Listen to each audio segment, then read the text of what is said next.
నిత్య పూజలివివు నేరిచినను ప్రత్యక్షమైనట్టి పరమాత్మునికి నిత్య పూజలివివు.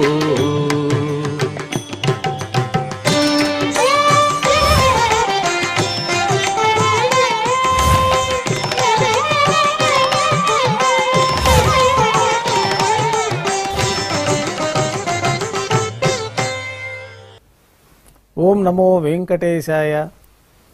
ఈరోజు శుక్రవారము, శ్రీ క్రోధినామ సంవత్సరము, ఉత్తరాయణము, గ్రీష్మ ఋతువు, జ్యేష్ఠమాసము, కృష్ణపక్షము, సప్తమి తిథి, పూర్వభద్ర నక్షత్రము, జూన్ 28, 2024.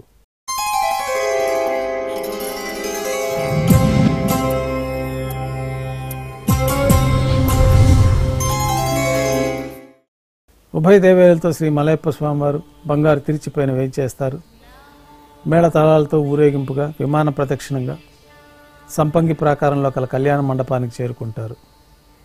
కళ్యాణోత్సవం ప్రారంభమవుతుంది.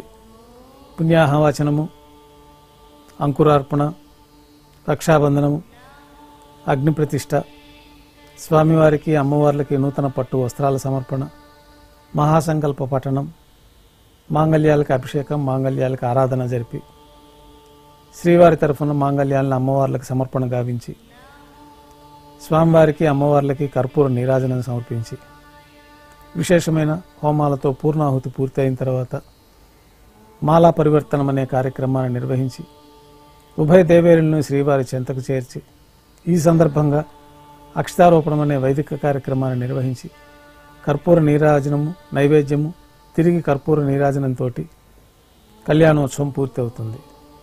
ఉభయ దేవేరులతో శ్రీ మలయప్ప స్వామివారు మేళతాళాలతో ఊరేగింపుగా ధ్వజస్తంభం వద్ద కల అద్దాల మండపానికి చేరుకుంటారు. వేదపారాయణ నడుమ అద్దాల మండపంలో స్వామివారికి ఊంజల సేవ నిర్వహించి కర్పూర నీరాజన సమర్పణతోటి ఊంజల సేవ పూర్తవుతుంది. శ్రీదేవి భూదేవి సమేతంగా శ్రీ మలయప్ప స్వామివారు బంగారు తిరిచిపోయిన వేయించేసి మేళతాళాలతో ఊరేగింపుగా ఆలయం వెలుపల కల వైభవోత్సవ మండపానికి చేరుకుంటారు.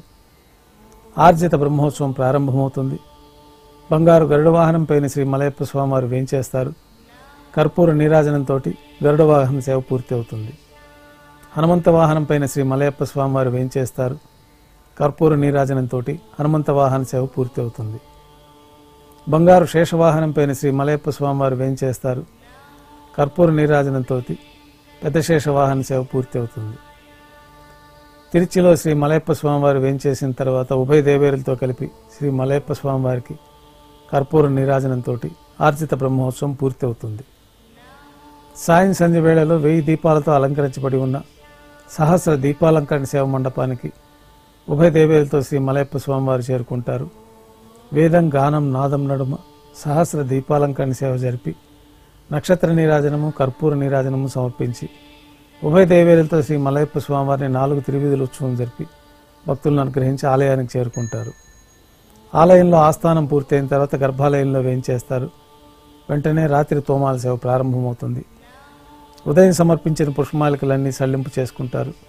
గర్భాలయాన్ని శుద్ధి చేసుకొని బంగారు పంచపాత్రలో శుద్ధ తోయాన్ని నింపుకొని మూలమూర్తికి, ఉత్సవమూర్తులకి శ్రీ వైఖానస ఆగమోక్తమైన విధానాల్లో మంత్రయుక్తంగా ఉపచారాలు నిర్వహించి కొత్త పుష్పమాలికలు సమర్పించి చతుర్వేద మంత్రాలతో మంత్రపుష్పాన్ని సమర్పించి నక్షత్ర నీరాజనము, కర్పూర నీరాజనంతో రాత్రి తోమాల సేవ పూర్తి అవుతుంది.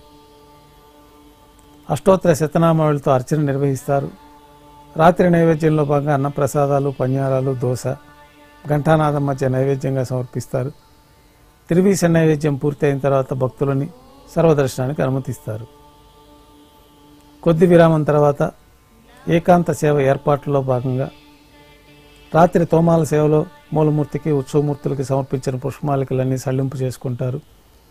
గర్భాలయాన్ని శుద్ధి చేసి బంగారు పంచపాత్రలోకి శ్రీ బ్రహ్మ తిరువారాధన కోసమై తీర్థాన్ని సమర్పించి ఏకాంత సేవలో భాగంగా కౌతుకబేరమైన శ్రీ భోగ శ్రీనివాసమూర్తిని బంగారు పట్టు పాన్పు పైన వేంచేపు చేసి ఏకాంత సేవలో భాగంగా దారోష్ణమైన గోక్షీరము, జీడిపప్పు, ద్రాక్ష, కలకండ కలిపిన మిశ్రమాన్ని స్వామివారికి నైవేద్యంగా సమర్పించి కర్పూర నీరాజనంతో ఏకాంత సేవ పూర్తి అవుతుంది. ఓం నమో వెంకటేశాయ.